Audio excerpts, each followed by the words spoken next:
Two undefeated teams fell tonight and just one remains. Is the SEC the best conference ever? And who are the contenders and who are the pretenders? Find out next on the inaugural episode of Locked On College Basketball Game Night, live on a Saturday night.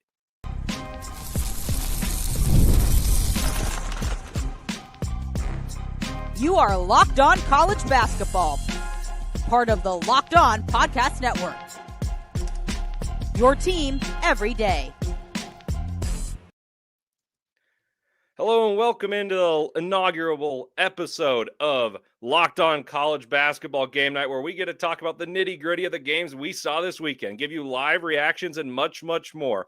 I'm Leif Thulin, host of Locked On College Basketball, along with Isaac Schade, the real host of Locked On College Basketball. I host NBA Big Board, credentialed NBA draft analyst, contributor on Locked On College Basketball. Is probably the better title, but now I get to host a show about what I love most, Saturdays, chock full of college hoops with my guy, Isaac Schade. I'm joined by, as I mentioned, the aforementioned host of Locked On College Basketball, Locked On Tar Heels, jack of all trades, as I heard this wedding, and all-around excellent guy, Isaac Schade. And we can't wait to talk about what we love most, college ball on Saturday nights. How goes it, Isaac? Leif, I'm doing great. I am stoked. As you mentioned, wedding, folks, kind of crazy day in my world. You know, usually Saturdays we're parked in front of the TV watching it all. I had to officiate a wedding earlier today. So I'm like been playing catch up all night long, trying to see as much as I can of what looks like it's been an absolute bonkers day. And I cannot wait to unpack it all, Leif. Woo, baby. It's going to be awesome. I'm so excited. You're going to kill it leading the way, my man.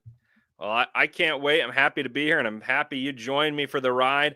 By the way, title sponsor today, the NFL playoffs are almost here, but it's not too late to get in on the regular season action with FanDuel, because right now, new customers can finish the season strong with $250 in bonus bets if your first $5 bet wins. So visit FanDuel.com to get started, and that's what we're doing. Let's get talking about our favorite thing, college hoops. So the SEC had some appetizing games spanning all day long, starting at 9 a.m. Mountain, where I am, 11 Eastern, for some of you guys watching. That was number 6 Florida at number 10 Kentucky, and it was a doozy. That was the best game of the day. It was a shame that some people probably were still sleeping when it started, but you weren't sleeping by the end. 106-100 in Rupp. What were your thoughts on that one, Isaac?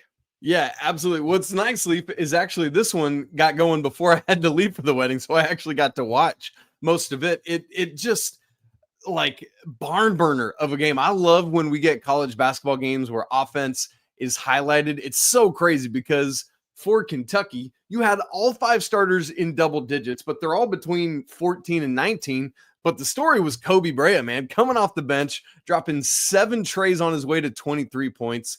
Crazy stuff from Mark Pope's club to end this undefeated start of the season for Florida. And I think this, of the 3 games, Leaf, with the undefeated teams, this was the one where I wasn't quite sure, right? Like I figured, Andy and I talked about on yesterday's show that we were almost positive Tennessee was going to obliterate Oklahoma. We felt pretty good about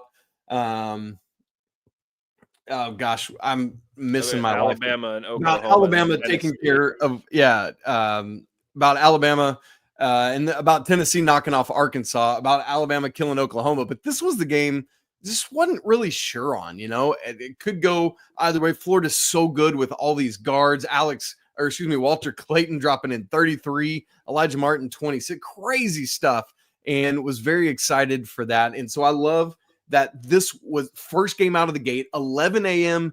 Eastern time, right? Like just most people are still, as you said, sipping their coffee, trying to keep their kids sane on a Saturday morning. And we're getting high-level basketball inside of Rupp Arena. That's how these Saturdays should always be. Yeah, and so we mentioned 106-100 was the final score, which you don't see triple digits from one team very often, much less 2 teams. And I texted a Gators fan I work with, and I told him I think Kentucky wins at home, but I expect it to be close.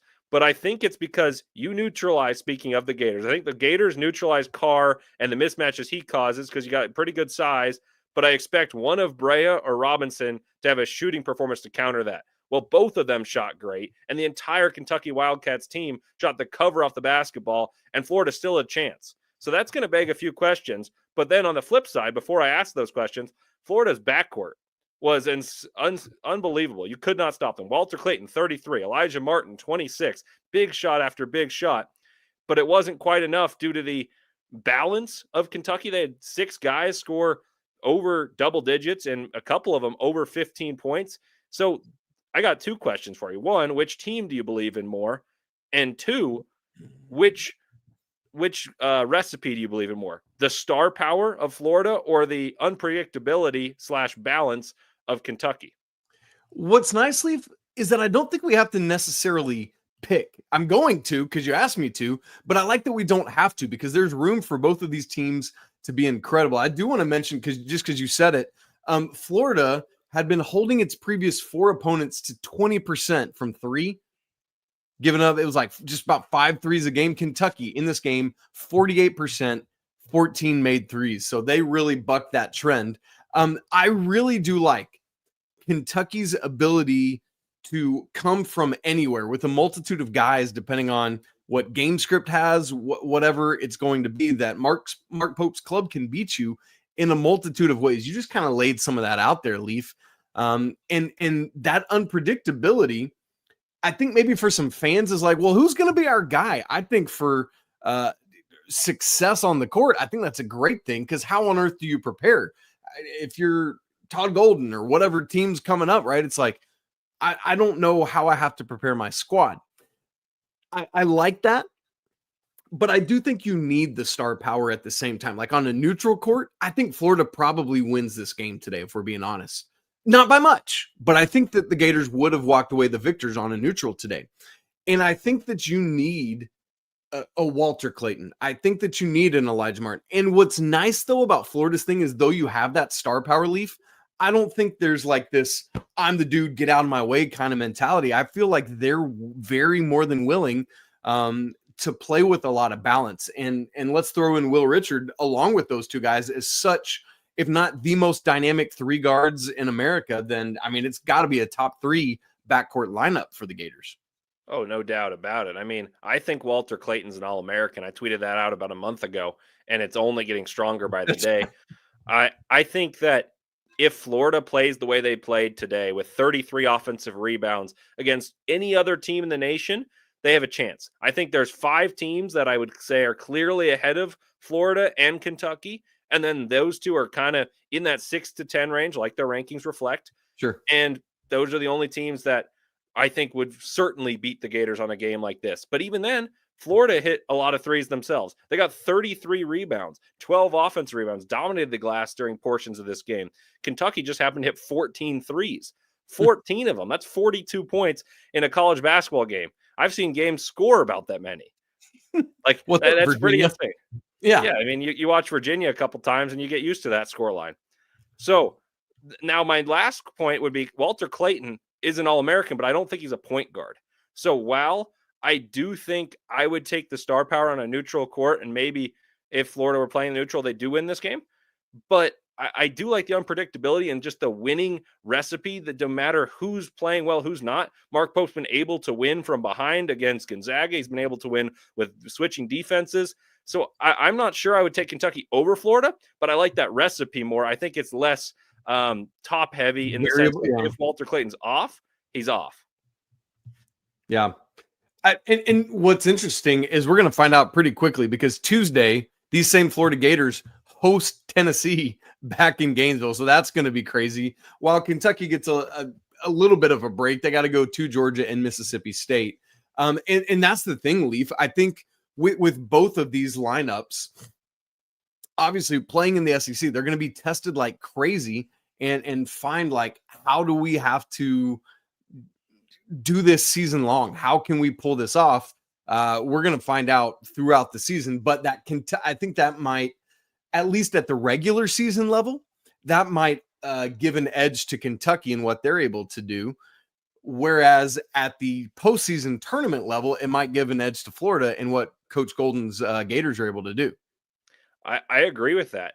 Well, speaking of the postseason, a team that has been building for a while, hoping to make the Final Four for the first time under Rick Barnes, number 1 Tennessee is the lone remaining undefeated. They blasted Arkansas, and while I said lone remaining undefeated, that's because Alabama destroyed Oklahoma. Like you said, we predicted that one would happen. We also predicted Tennessee would win. Talk to me about those two teams and your just a temperature check on how good the Volunteers and Crimson Tide are respectively. I mean, they're both phenomenal. Let's remember, even though Alabama right now is ranked only, quote unquote, only 5th in the nation, this is the team that all offseason we debated between they and Kansas for who would be number 1 preseason in the AP poll. Kansas, Leif, let's be honest, hasn't really lived up to that billing. Alabama much more so has. A little bit sketchy out of the gate as Mark Sears found his footing, but he's off and running now and really believe in these Tide. By the High Tide. Have you seen that commercial, Leif, where that guy gets that hat and he's like, High Tide, and his wife rips off the tag? Brilliant. I love that commercial. Anyway, but Tennessee, Leif, I've really gone back and forth because I'm still of the mind, I think you and I have talked about this, that Auburn really is the better team, but that Tennessee is the deserving number 1 team in the nation right now, just based on resume, what they're doing, the undefeated. Like at some point, being undefeated has to matter. This Arkansas team is not a classic John Calipari team. They have some flaws, some youth, some other stuff. And apparently you and I and Andy were texting about this earlier on Saturday. I guess they didn't have shootout. And so John Calipari might be blaming this loss on that. Fine, whatever. But man, Tennessee has all these pieces. They've got their just veteran stud leader in Zakai Ziegler. We know that Chaz Lanier was not going to be Dalton Connect in terms of being the same player, but man, he is. I had high expectations for what Chaz Lanier would do coming in, specifically offensively, and he has exceeded even that. And I feel like same kind of thing you said about Walter Clayton. I feel like his renown is only growing. 29 today, 10 of 20 from the floor, 5 of 9 from 3-point range. I mean, just this dude is giving Rick Barnes' team a strong offensive identity for the second year in a row. And that's what Tennessee has so often lacked. Kind of similar to that Iowa State team we're going to talk about in a little bit that it has impressed us so much. These Vols have offensive capability. When you match that with this defense that travels everywhere they go, they could be set to roll, my man. Well, Tennessee, like you said, their identity is still defensive and dominating physically. Well, they had 45 rebounds as opposed to 24 from an uber athletic Arkansas team. We can talk about the lack of coaching, the mismatched personnel, whatever. Rick Barnes' team dominated. So 45 rebounds to 24. They also had 18 assists to 9. They dominated every statistical category and also had a guy to go to, like you mentioned. And I also think that they have a winner and a proven winner in Ziegler. I've been critical of him, saying, oh, he's maybe overrated being the defensive player of the year in times, or maybe not the All-American buzz he generates, but he's a winner, and that really matters. As for Alabama, I expected them to destroy Oklahoma. Oklahoma is very, very reliant on their star freshman who just turned 18 in Jeremiah Fears. Alabama's got more horses.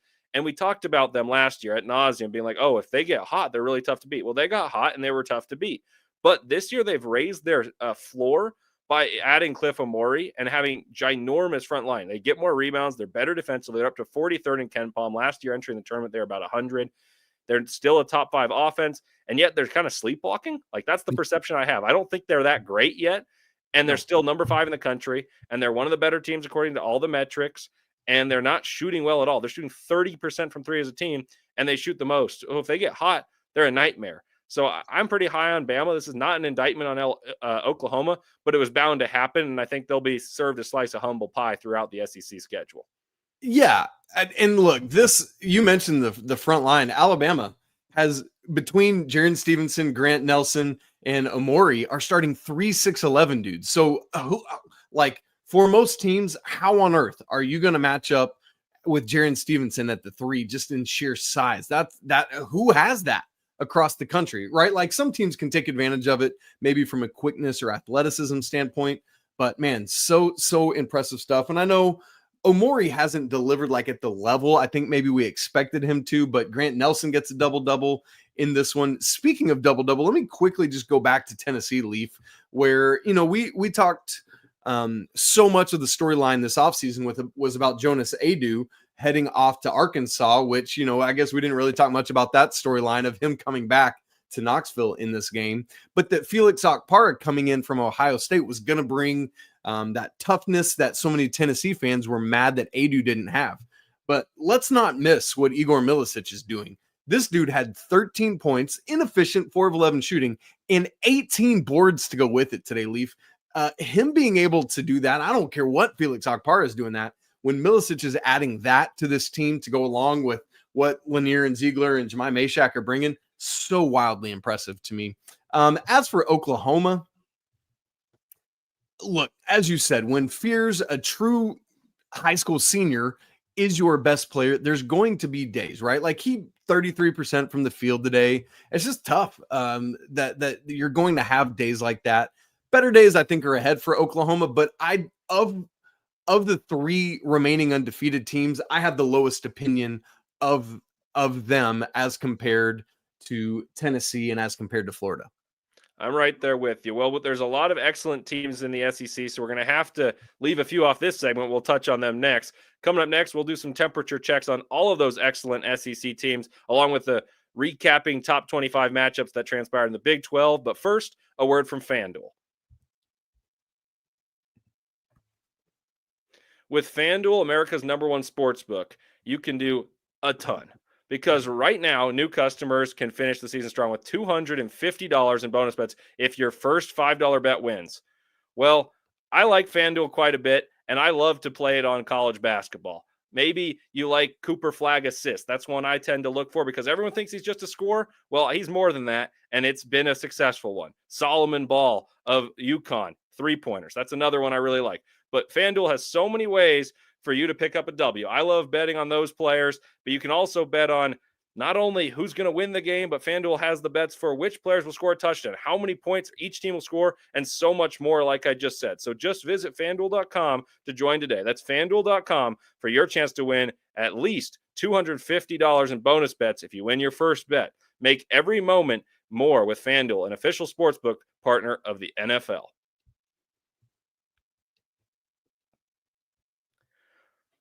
Welcome back to Locked On College Basketball Game Night, the first edition. I'm so happy this is happening. Thank you guys for listening live, and those of you who listen soon.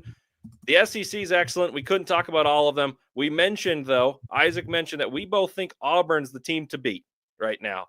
And they're not one of the undefeateds. They lost to Duke, who is another team that's really, really good, and they also earned a blowout victory. So let's talk about the Auburn Tigers. They have Janai Broome, the guy who's the leader in the clubhouse right now, for winning the National Player of the Year. They destroy Missouri. That was expected. But here's this note about Auburn. They have the highest Ken Palm of any team at this juncture in a season of the last 15 years and perhaps even before that. So how good are they? Are they great? Or is this just that they're beating teams by a lot in the non-conference and now the SEC will kind of bring them back to reality? Yeah. I mean, I think the SEC, they will take some losses because this conference is historically great. If not the greatest conference ever, both in terms of elite talented teams, in terms of depth, all of that, Leaf. I truly, truly believe that. But I do think that this Auburn team is a phenomenal team. I don't think that they're just good. I do think that they are great. Again, they will take some losses because it's the SEC and because of all of these phenomenal teams.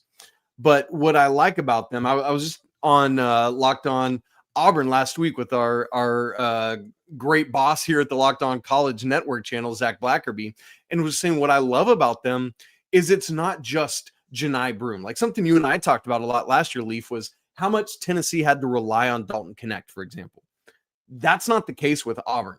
If Janai Broome's not hitting, it's okay because Chad Baker-Mazar could go out and do something crazy. You've got you've got backcourt help for Broome where he can take a breather with Dylan Cardwell or, just Chaney Johnson. You've got all this possibility. Todd Pettiford is this, we've got so many phenomenal freshmen nationally this year, Leaf. He's the one that I didn't see coming as much as he is. And he's just a dog. He steps up in big moments. He will not be denied. And he's basically rendered JP Pegues to the bench. He's not even doing much for this Auburn team. It's And so, that's the man, crazy thing is because Pegues was supposed to be the needle mover for Auburn. It was supposed to be, oh, they finally got a point guard who can set their guys up. Well, no, Bruce Pearl wanted someone who could emulate Jared Harper and be a scorer. I'll let you go in a moment, but I got a stat that supplements what you got here. Janai Broom leads them in scoring. We knew that would happen. They have 5 players that average double digits and a 6th that averages 9.7. So there is balance along with star power. That's why I think they're the best team. They're number 1 offensively, which actually shocks me because I still think they're better defensively than I agree. offensively. And they're that elite offensively that they're head and shoulders above everyone else. So they're first in offense, 14th defensively. And if you add that all together, that combines for a recipe that has them ahead of any team ever at this juncture, how far we are at January 4th in college basketball. And I mean, like Janai Broom's stat line today, Leif, 24 points on a wildly efficient 9 of 13 shooting, 7 boards, 2 assists, a steal, and 4 blocks. I mean, this dude, that's what makes him so good. Similar to Cooper Flagg, who you were talking about earlier, is he really truly does it on both sides of the floor, right? And you need leaders that do that. We didn't mention Denver Jones yet. He's such a dude as well. As you know, I mean, absolute blowout today against Missouri, 84-68, which so many of the games today were. I guess that we haven't really mentioned that yet, but yes, the Kentucky-Florida game was close, but outside of that, a lot of these upper tier games were just non-games, essentially. Missouri, they're still waiting to get Caleb Grill back. He's a big-time shooter that helps them a lot. Mark Mitchell didn't do much of anything today. Tony Perkins did. I mean, combined 10 points from those two guys. You are not going to beat Auburn when you're doing that, but so much of that is credit to Auburn for everything they did. Most of what Mizzou got today was off the bench because their starters, I'm adding it in real time, combined for just 21 points, Leif. You're not going to beat what you and I think is the number 1 team in the nation when your starters can only score 21 points. I'm right there with you. So we mentioned the SEC is amazing. We won't get to go in depth on every team. Well, Texas A&M throttled Texas, speaking of blowouts, winning by 20 in what was a competitive game. They won the second half by 20. It was tied 37 apiece at halftime. We saw a couple other big wins. We mentioned Georgia was a team earlier this year that we talked about being okay. Maybe they're the 12th team in. Well, if they're the 12th team in the tournament, that would suggest they're pretty good. Well, Ole Miss stomped them. Mississippi State dominated South Carolina. The SEC's got a lot of really good teams. They're going to have 11 teams maybe make the tournament. But how many SEC teams are good enough to be Final Four teams? Like, how many are top 3 seed line teams in March Madness? To be Final Four, top 3 seed line, let me just name them off who I think it is. I think Tennessee is. I think Auburn is. I think Alabama is. Florida. I think Kentucky is. I think Kentucky has that level of capability. I think they will be a top 3 seed when it's all said and done. I don't know if they're Final Four good, but it's somewhere in between those two things you mentioned. I think with certainty, Tennessee, Auburn, Bama, and Florida.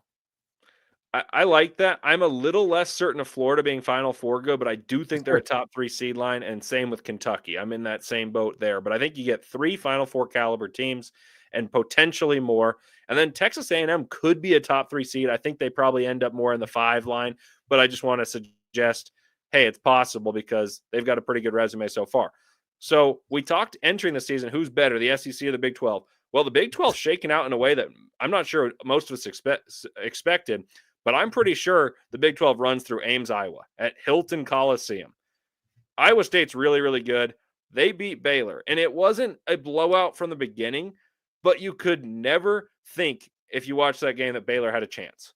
It was suffocating. Iowa State wasn't scoring as well as you maybe expected, but defensively, they made them work so hard. And Norchad Omier gave them every chance offensively, but he gave up just as many defensively. Baylor doesn't look that great. We've talked about some other struggles, but let's talk about how great is Iowa State. Oh, I mean, Leif, they're phenomenal. I mean, it's what we said with Tennessee earlier. Usually with Iowa State under TJ Otzelberger, defense. Oh, and then let's play some defense, right? But right now, you and I were talking about this. They're one of just 2 teams in the nation that are top 10 at KenPom in both offensive and defensive efficiency.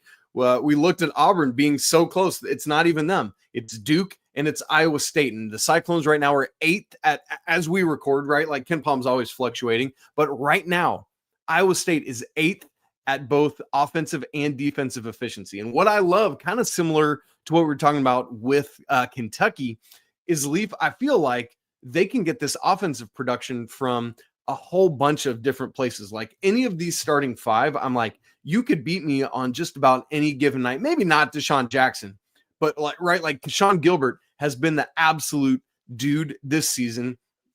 Whereas we expected it truly to be Tamin Lipsey coming into the season. And he's still like coming along, getting into it. But every 3-4 games, Milan Momcilovic is going to be your dude. He was in this one, second leading scorer to Deshaun Gilbert. Joshua Jefferson coming over from St. Mary's does so many great things for this team. 7 points, 8 boards in this one. And so I just feel like their mix of what they're always going to have defensively, and now that you add this elite high-level offense that's going to do enough, mix all that with the fact that a bunch of Big 12 teams are not what we expected them to be. Kansas has taken these losses, West Virginia earlier this week. Arizona has been struggling, although they got a really nice win today at Cincinnati.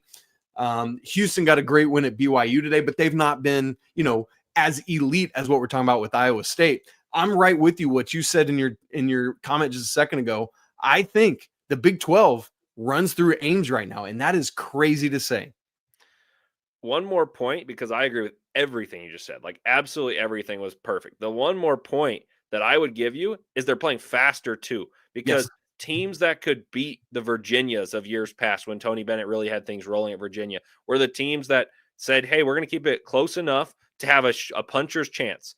Furman shouldn't have won that game, and that wasn't the best Virginia teams either. Speaking but of JP Pegues, what's up, Pegues, for a game winner right there. But the reason they won is because Virginia doesn't extend the margins by a ton. Iowa State was similar in that regard. They were more physical and played a little faster than Virginia, but last year they were 201st in tempo. This year they were 95th entering today's game.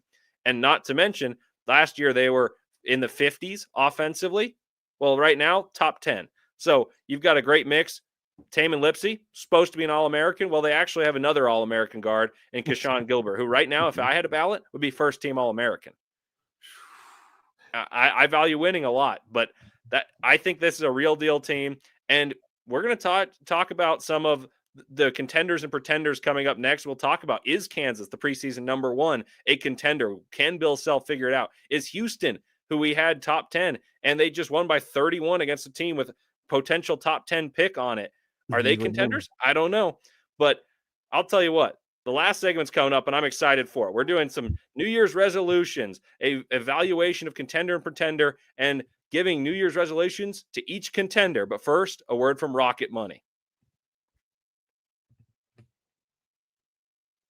Did Rocket Money help you find any subscriptions you forgot about or that you're paying for twice? That definitely has happened to me and probably will again, but no longer because I have Rocket Money. I had a few subscriptions that I didn't even realize I was still paying for, and Rocket Money made it so easy for me to track them all down. It's like having a personal assistant here for your finances. Rocket Money is a personal finance app that helps find and cancel your unwanted subscriptions, monitors your spending, and helps lower your bills so you can grow your savings. It brings things together in one place, whether it's subscriptions, your spending habits, or even the goals you want to hit in the year. Rocket Money has over 5 million users and has saved a total of over 500 million in canceled subscriptions, saving members up to $740 a year. That's $740 a year when using all of the app's premium features. For me, one of the best features is Subscription Tracker. I've used it to cancel services I wasn't using anymore, and I've already saved a ton.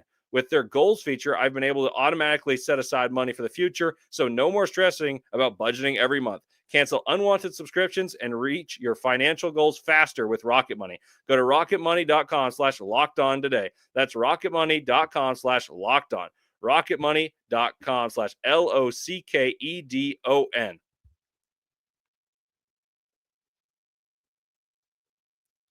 Welcome back to the final segment of Locked On College Basketball Game Night, first edition. Thrilled to have you guys. I'm Leif Thulin with Isaac Schade, and I love playing Contender Pretender, a big picture evaluation of who do we actually believe in? And we can't just say, oh, they're pretty good and hide and say numbers. We got to give our big picks, and this will change. It's okay to change your opinion on these. People can get hurt. Players can change. The program can do a tailspin, or some can really accelerate.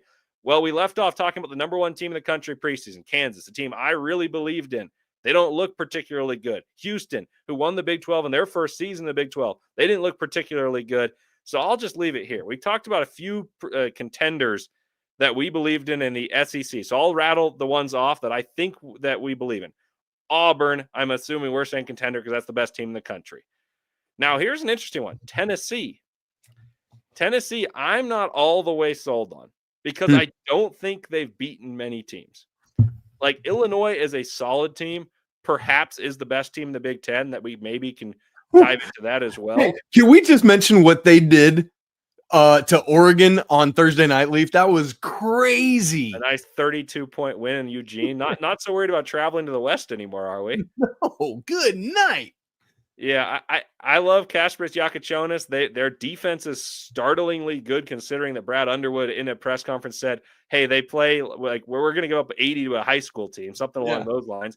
Well, it turns out you're beating teams ranked in the top 10 that a few prognosticators and bracketologists had as on the one line. So maybe they're the best team, but I still don't think that they have the wins that really sell me, and they haven't played a team with the physical capacity to test them. So I do think they're a contender, but only slightly. Like I'm 60-40 for Tennessee. I might be the last one to hop on the train of the number one team in the country. Am I crazy? No, I don't think so. Let me pull up one of our comments here. Brad Callahan in the comments says Tennessee won't be undefeated after Tuesday. They got to go to the O-Dome, man, and play Florida. I think that's going to be pretty telling, Leaf. But here's where I think we're really going to find out about the Tennessee Volunteers. Let me give you this 3-game schedule that goes from Saturday, January 25th to Saturday, February 1st. Over the course of 8 days, Tennessee is at Auburn, then they host Kentucky on Tuesday, and then they host Florida that Saturday. 2 of those 3 games, yes, are at home, but I feel like that's where we're really going to learn a ton about Tennessee. Now, you know, others might say where we're really going to learn about Tennessee is in like their games against the mid-tier of the SEC. Like, what do they do on the road against Mississippi State? What do they do on the road against A&M? I know that's probably selling them a little bit short, but you know what I mean? Like, it might be in the grind of the day-to-day about Tennessee. I feel like I hear what you're saying, though, and I guess we need to be in a little bit of wait-and-see mode on the Vols. Yeah, I'm a little bit of wait and see. We can count them as a contender for now, though. Alabama, contender, pretender for you. What like in terms of Final Four? Like what would you? Let's say can make a Final Four, can win a national championship. Then I would say yes. I'm with you. I'm sold on the Crimson Tide. Florida and Kentucky. We teased this a little bit before. How do you feel about those two? Less so than Alabama. Definitely second weekend. I think Florida has the chops to do it. I feel less strongly about Kentucky. I actually think both of these two teams' ceiling is the Elite Eight. Obviously, once you make the Elite Eight, anything can happen. I expect Sweet 16 for both these teams. Yeah. I think you're going to see these teams be like 11-7 in conference, which by no means is bad. It's really good. It just sounds pedestrian. Okay, so let's go out of the SEC because I don't think we're getting any other teams from the SEC in the national championship contention. No offense, Texas A&M or Ole Miss or whoever might be in there. Let me read off a few other teams. Okay. Iowa State. Contender.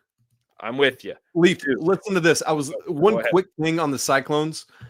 At Ken Palm right now, like we know how I know the Big 12 isn't as loaded this year as they have been. It's like at Ken Palm right now, I think it's SEC, Big 10, Big 12 in terms of conference rankings. But right now at Ken Palm, Iowa State is favored in every game they play the rest of the way except one, and that's when they go to Houston on Saturday, February 22nd.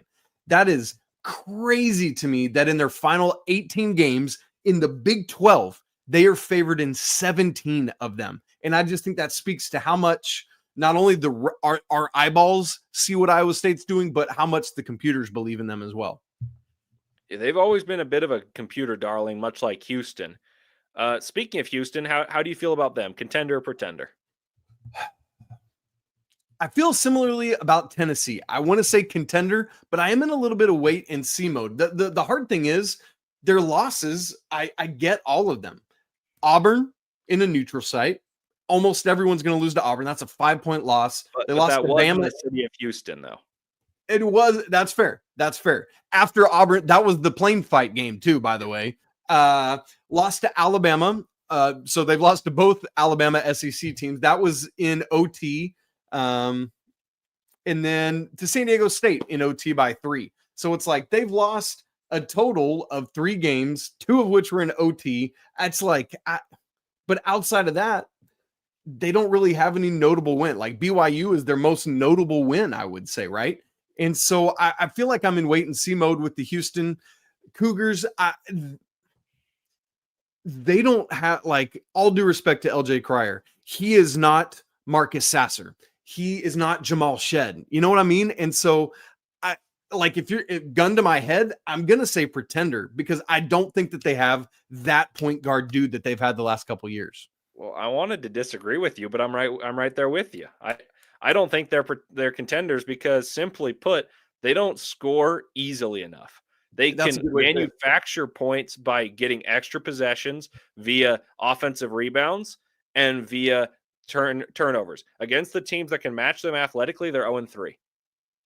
Like, I don't think they'd go 0-3 if you expand that throughout a whole season. But if you play a 6-game set, which is what March Madness is, I don't think they go 6-0. So I'm out on Houston. Now let's go to Duke, who I want to say a few numbers. I talked about Auburn being the best team through this juncture of the past 10, 15 years. Well, Duke, statistically, if Auburn didn't exist this year, would be on the same playing field as 3 of the previous national champions that we've considered dominant, including UConn last year.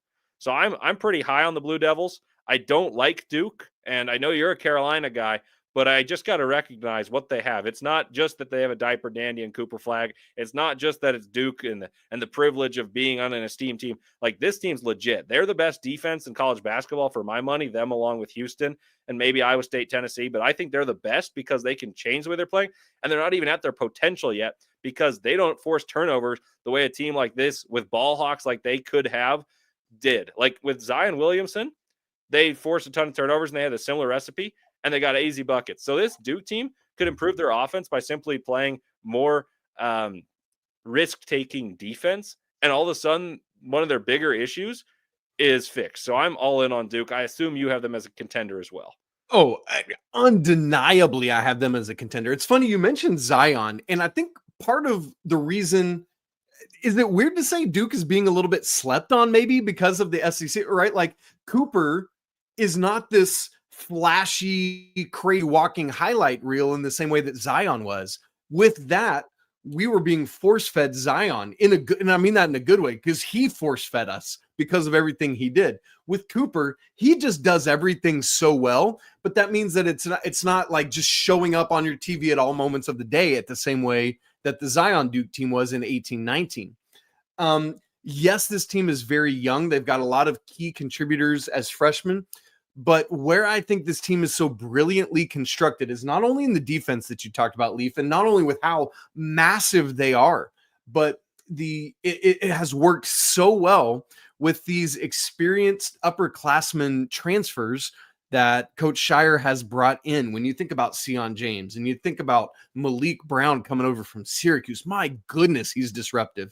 When you think about Mason Gillis coming over from Purdue and all his experience that he brings, you add that in with this talented, crazy talented freshman core, and I really think they got something. I also really like that they've switched Caleb Foster out of the starting lineup. I think that was a good change because, you know, last year, Leif, what we talked about a lot with Duke with a the major flaw for them last year was they didn't have a true 5, right? Flip was having to masquerade as their 5. That's the potential issue for them. The potential fatal flaw this year is there's not really a true point guard because they were trying to force that on Foster, and it's not him. The guy, you know, Jeremy Roach is off in Waco, Texas right now. So getting Foster out of the starting lineup, allowing Proctor to do so much more, which, by the way, he has done this year what we thought he would do last year. I mean, everything he's doing with knocking in threes and all that is really, really helping this team. I'm all in on Duke. Is there anyone else you list as a contender? Because right now we got Auburn, Duke, Iowa State, Bama, partially in on Tennessee, and then you've got Florida. I don't have Florida, but is there anyone else? Here's what's weird. No Big Ten teams. The Big Ten is very solid. I don't think anybody's elite. There's a couple teams that have the potential to pop, but not for 6 games or not for 4 to make it to the Final Four. You know what I mean? Like we just talked about Illinois and what they did to Oregon. I think they do that maybe 3 out of 4 games to get to the Final Four, and the one they don't is maybe where they get caught. Outside of Duke, there's no ACC teams. UConn, man, on the mainland, you take the Maui out of it, and maybe no other Big East teams, though. And as much as I hate to say it, because I was all in on them this summer and all in on them after obliterating Baylor on opening day, Gonzaga's showing me too many flaws, and I can't trust it, Leif. So yeah, I think I would add in UConn just because it's UConn. They're finding their way now. Like we can't not say that about them, right? For me at least. I'm not going to force that on you. Outside of that, I have in my notes that when I wrote this idea out on Wednesday, I have Auburn, Duke, Iowa State, Bama, maybe UConn, maybe Tennessee. Yeah. So those are the teams. Really quickly, because we're going long, but we could talk about hoops all day, and we love it. What would you prescribe as the medicine or the New Year's resolution for these teams, the ones we think are contenders, to say you're going to raise the banner? Okay. So I'll start with one for Duke. You mentioned point guard. And so I think that's a great one because point guard's always a big deal. But I would say consistency of three-point shooting, not percentage, but they're super hot and cold. Like they'll start 1 of 10 one game, and then in the middle of that same game, by the end of it, they're going to hit 5 or 6 in a row, and the percentage looks good, but they have these droughts. They got down against Kansas because they didn't shoot well. Against Kentucky, they lost because they didn't shoot well. And Cooper Flagg is going to face a lot of double teams and digging from help guys because they help off of non-shooters. Malaloch and Brown, whichever one plays the 5, a non-shooter. Sion James is shooting a respectable percentage, but the scouting report would dictate he's a driver. So Proctor is canning threes, and Con Knipple and Isaiah Evans hold the keys for Duke to hit the ascension. That's the first one I'd give. Yeah, I think that's brilliant for Duke, and that's all really well said. Leif, Proctor has to continue to shoot it at this level for them to be national champion. How about Auburn? I mean, we talked about how great they are. The numbers don't lie. What's the key for Auburn to win a championship? To keep Janai Broom's shoulder in place. I actually had the same thing. You know what I think is probably the most critical for me is that Tahad Pettiford does not hit a freshman slump, particularly in March. I'm right there with you. It's point guard play because they shoot bad shots at times, but sometimes it doesn't matter because they're so dominant in other aspects. Like their defense will get it back. But sometimes Miles Kelly will shoot a 30-footer. Chad Baker-Mazara has shot great throughout the year, but he takes some bad shots. He's a wild card, man. It's finding a balance between the aggression that they've played with that's been awesome, but when the going gets tough, finding someone who gets them the right shots, because right now their best distributor truly is Janai Broom. So it's Tahad Pettiford holds the keys for them.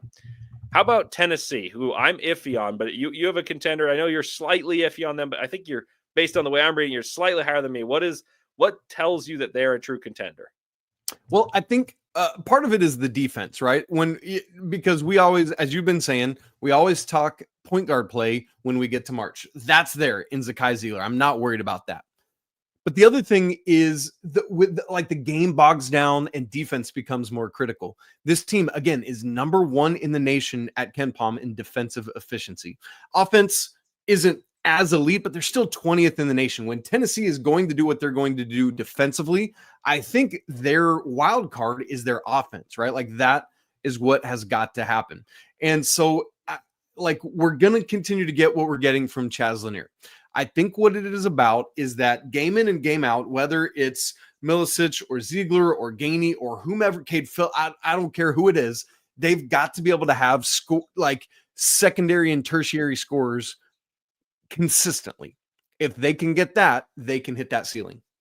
I agree. I think if I had to pinpoint one person, I'd say Milicic's shooting, because he came in a touted shooter, and now he has 18 rebounds. That's excellent. I'll take that trade any day. But in a game where you play against a more well-coached team, it's not that they were lacking for athletes, but Arkansas allows for a lot of sloppy opportunities for teams that are well-coached to punish them. And I think his shooting is what takes them from really good to really, really good. That's the way I'd put it. Now, UConn's a tricky one. Well, I know we have maybe, and we have two other teams to get to, but UConn's one that I'm very curious, because we're both on the fence on if they're a contender. So I'll phrase it this way. What makes them a contender? Like, what little intangible thing can make them a contender as opposed to being not a contender? Danny Hurley. Really? Just the antics, or him just being that good of an X and O guy? Yes. The antics, just because I think they're hilarious. But it is he and the coaching staff, right? Like, I shouldn't just single him out, because what they get from not just him, but the rest of the coaching staff sets them apart, right? Like, the way that Coach Murray's offense is so sophisticated for a college offense, I think is critical. And so it's those things to me that set them apart as contenders, because I don't, and I think the reason I go there is they just don't have the same level of expected number of NBA draft level quality players as they've had the past 2 seasons, right? Like Liam McNeely, yes. Caravan, I think so. We'll see, like that kind of stuff, but it's just not in the same abundance. And so that's why I think they're contenders. The with them that we've said kind of all season long is going to be the defense. Leif right now, yes, their offense is second in the nation in offensive efficiency at KenPom. The defense is outside the top 100.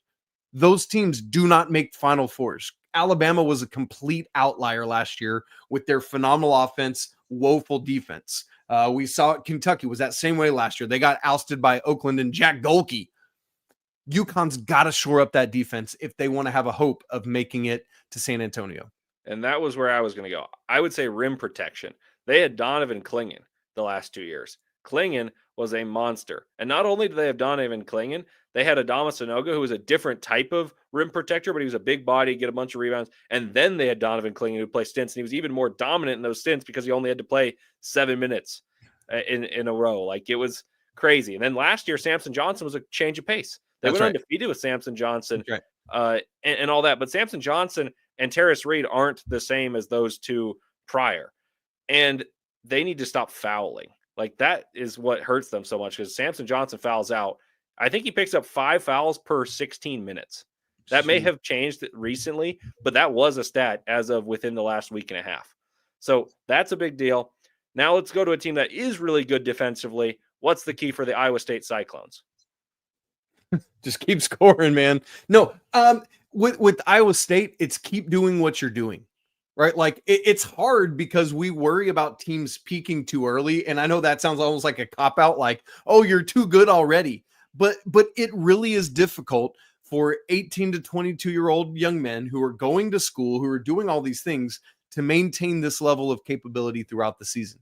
If TJ Otzelberger can figure out how to keep pushing those buttons, if these guys can stay locked in, they are experienced players. This is a team that won the Big 12 tournament last year, embarrassed Houston in the championship game.